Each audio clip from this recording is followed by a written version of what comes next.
Okay, let's talk about distribution. Would you please put this in your graph notebook?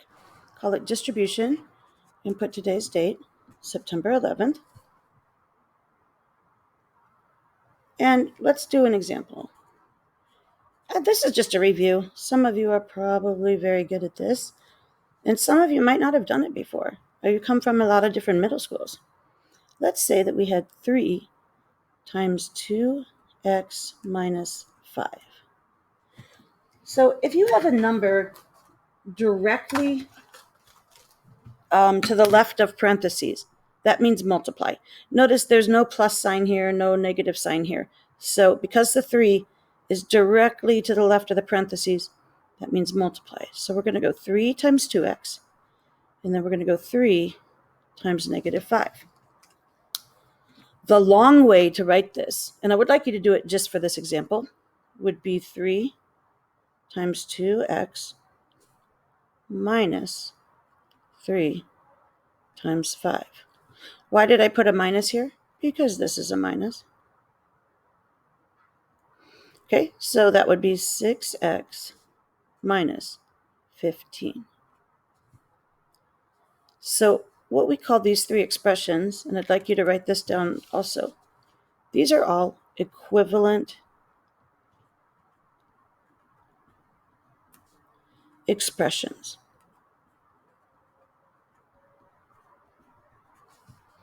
And equivalent means they are equal in value. Okay, so that means if I put in any number for x, all 3 of these would yield the same answer. So equivalent means equal in value. So they look different, but they have the same value. Okay, now let's do example. That was example 1. Let's do example 2. And what I'm going to show you here is that most people skip this step. It's a good step to see how distribution works, but we don't usually write it. So let's do another one. Let's see if we're brave enough to do a fraction. 5 over 4 times 6x minus 2. Actually, this step would be good here. Let's do it. 5 over 4 times 6x over 1. And then it's going to be minus, because that's minus, 5 over 4 times 2. And again, remember, we're not using decimals. So we're going to keep all this in fractions. And I want to show you a shortcut. You could say that this is 30x over 4 and then simplify it. But what's easier is to say, hey, if 6 and 4 were their own fraction, I could simplify them already. I could divide them both by 2. So this would become a 3, and this would become a 2. In other words, if I wrote 6 and 4 as a fraction and divided top and bottom by 2, I'd get 3 over 2. So I can just do it right here, and that's called cross-canceling, and it's faster. So 5 times 3 is 15x on top, don't forget the x, over 2, minus, and look, I can do it again. If 2 over 4 were their own fraction, I would divide top and bottom by 2. So I'd have 1 over 2. And I'll do that up here. If 4 over 2 was its own fraction, I would divide top and bottom by 2. And I would get, I did that backwards. If 2 over 4 were its own fraction, I would divide top and bottom by 2. I'll get 1 over 2. So see how I just did that right there in my head? That's standard math practice, by the way. So now I have 5 times 1, 2 times 1. So that gives me 5 over 2. Now, could I have done that without writing all that out? Sure. Let's see, 5 times 6 over 1. I could have cross-canceled, and I would have gotten 3 over 2. 5 times 3 is 15, so I would have gotten 15x. 2 times 1 is 2. Then I could have said 5 over 4 times 2 is 10 over 4. 10 over 4 simplifies to 5 over 2. So I could do it without that step if I want, but that step is very helpful. So there's my answer. Now, by the way, all 4 of these are equivalent expressions. Okay, let's do another one. You're writing these down, right? Example 3.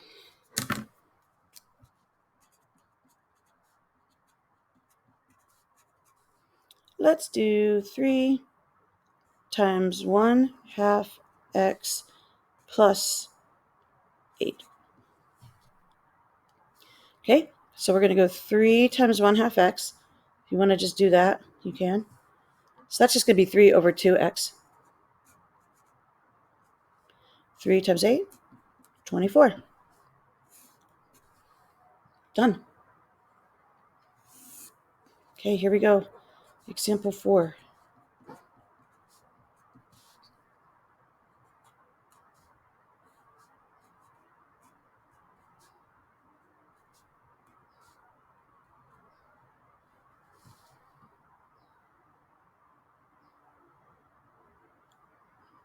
Go ahead and do it yourself. And then see if you got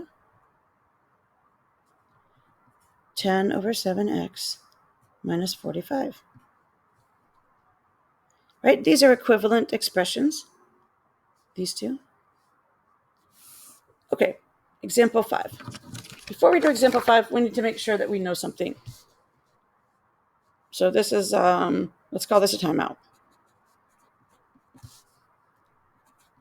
You're going to write this too. What is x times x? It is not 2x, because 2x equals x plus x.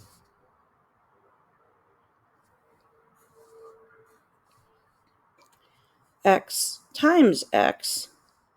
Do you remember that these are both x to the first power? So x times x is x squared. Definitely memorize that fact. We're in quadratics now. We're going to have a lot of x squares, so we need to know that x times x is x squared. So here we go. Example, are we on 5? Yeah, example 5.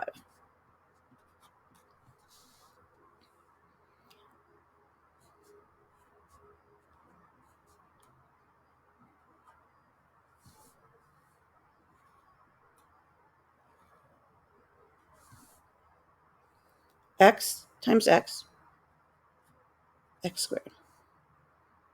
X times 3,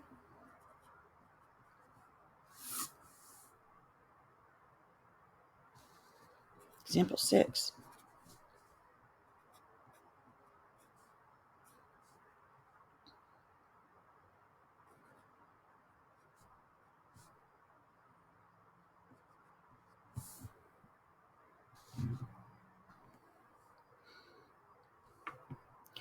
When you have 5x times 6x, you multiply the coefficients and you multiply the variables.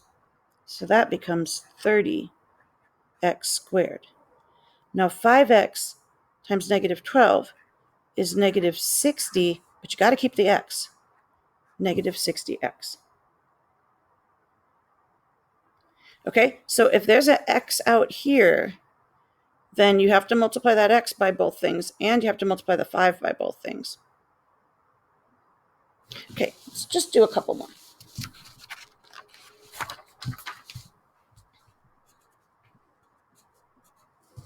Example 7.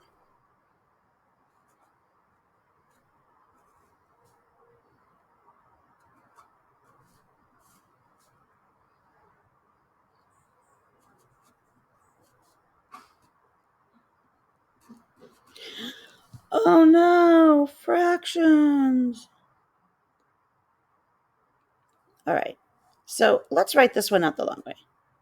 6x over 5 times 3x, and I'm going to put an invisible over 1, but you don't have to do that, minus 6x over 5 times 1/2.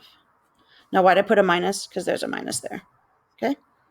6x times 3x, 18x squared. 5 times 1, 5. 6x times 1, 6x.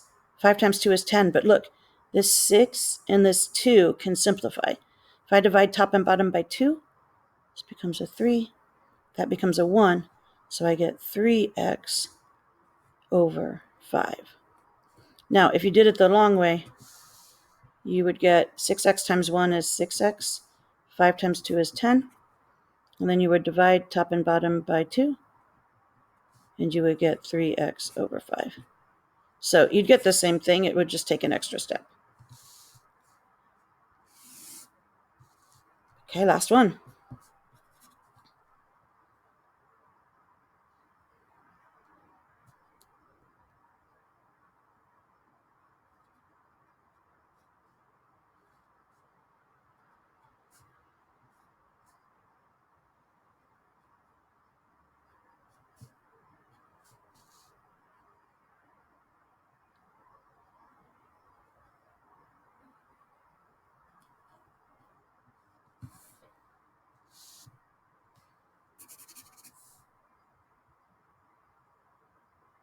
You're doing it, right? I'm going to write this one out.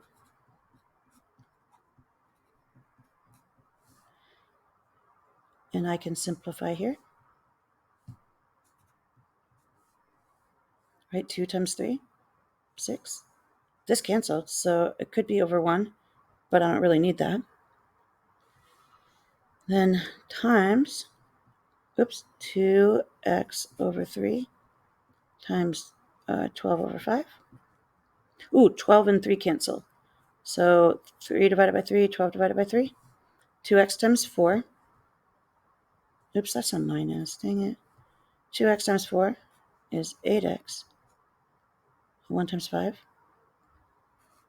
is 5. Oh no, I forgot my squared.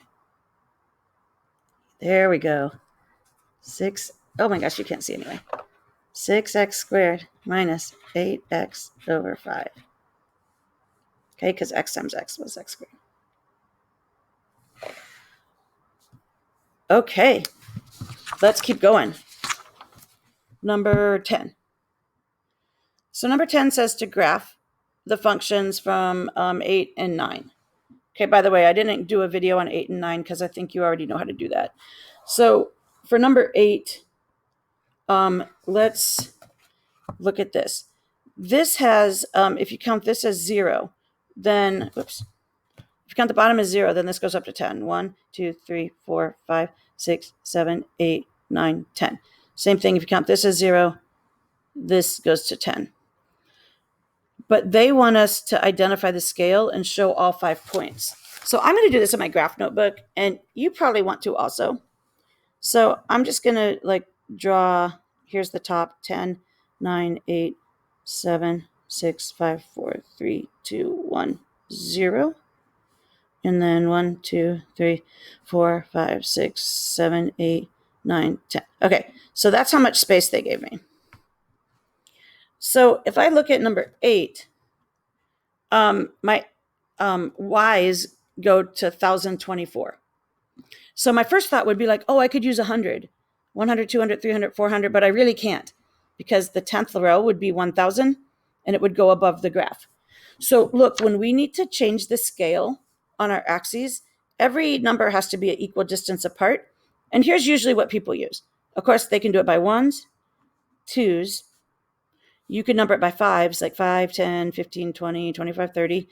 But, yep. And then, oh, you know what? Sometimes people use 4s. 4s are okay. 10s.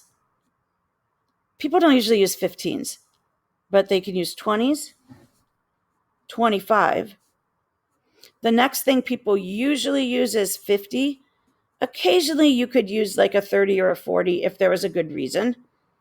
Then the next thing people would use is 100, then like 150. Then maybe people use 200, 250. Like what I'm saying is these are your choices for your scale. So if I numbered this, I would do this would be like 20. This would be 40, 60, 80, 100. Now, if I need to get all the way to 1,000, I just figured out over 1,000 that 100 won't work because it would be 100, 200, 300, 400, 500, 600, 700, 800, 900, 1,000, but the graph goes to 1,024, and they only gave me 10 by 10. So my next good choice is 150. So I'm going to number this by 150s. And the other thing is, where can I put my y-axis? Well, if I look at my x's, they're all positive and they start with 6. So I'm going to go ahead and put my y-axis right on the edge of the graph because I don't need any negatives. So then this would be 150, 300, 450, and then this would be 600. I'm going to write the 450 kind of small. And then this would be 750. I'm adding 150 every time because 100 was too small. So I went to the next available one. 900. You can add 150s in your head, right? Oh, and then this is 1,050, right? Yeah, 1,050. Now, here's an interesting thing. This starts at 6, and I don't know, I don't want to waste all this space. So here's something you can do. You can draw a zigzag like this, and I can say that this is 6. As long as I draw that zigzag. Actually, I didn't draw it very well. It should look more like that. Okay, that's actually kind of a math symbol, and it means I made a cut in the axis so I could show my graph better. Now, how many do I have? 6. Can I go by 2s? 8. Can I go 6, 7, 8, 9, 10? Yeah, why not? I'm going to spread it out. 7, 8, 9, 10. So now I'm going to graph my pairs. 6, 64. 64 is not quite halfway to 150. So 6, 64 would go there. 7, 128. Okay, still not quite to 150. So I'm going to put it right there. 8, 256. So 256 should be somewhere between 150 and 300, but closer to 300. 512. Well, here's 450. So 512 is going to be a little above 450. And then for 10, it's 1,024. So here's 1,050, there's 1,024. Okay, then it said to write the equation. And let's see, this was f of x equals, I forgot to figure out what the initial value is. But I know it's times 2 to the x. So let's see. It is just 2 to the x. Right? Because if I do 64, if I work backwards, you know how 64 was term 6? Let's try this again. 64 was term 6. So that means terms 5 would be 32. Term 4 would be 16. Term 3 would be 8. Term 2 would be 4. Term 1 would be 2. And term 0 would be 1. So it's just 1 times 2 to the x. And, should I have connected these? Technically, no. Don't connect.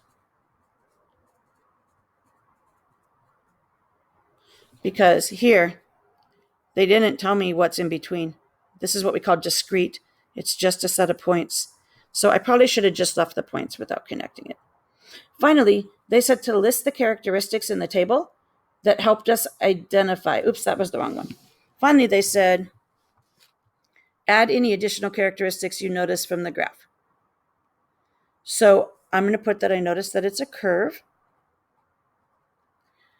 and that this rate of change, you can't see that. I'm going to put it's a curve, and this rate of change from 9 to 10 was like steep. Like this rate of change was real lame, right? Just a little. But then here it's like whoosh. Okay, so that gives you an example of how you're supposed to do that. One thing about your homework, so hopefully you're still watching, on 8B and 8F, 9F, 8B and 9F,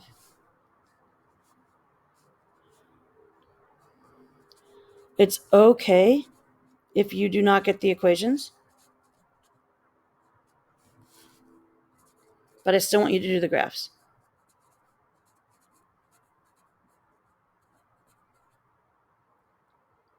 Okay, I'm going to add one more thing. On all of 8 and 9, I want you to tell me, even though it doesn't tell you to, I want you to tell me the common difference, if it has one, or the common ratio. Or if it's quadratic, then I want you to make sure that you show me the first and second differences. And I think you can just put those in the book. Okay, so for example, I'm giving it away, but on 8B, it's a quadratic. So you would show me the first difference, like I think it goes from like 36 to 49. So you would show me that that's plus 13. Then it goes 49 to 64. So you would show me that that's plus 15. And then you would show me the second differences. Okay, so you're going to pick one of these. The common difference, if it's linear, the common ratio, if it's exponential, the first and second differences, both, if it's quadratic. So you're going to have to figure that out a little bit. Woo, this was a longer video than I thought it would be. I hope I have time to upload this. Here we go. I hope it recorded. Holy cow.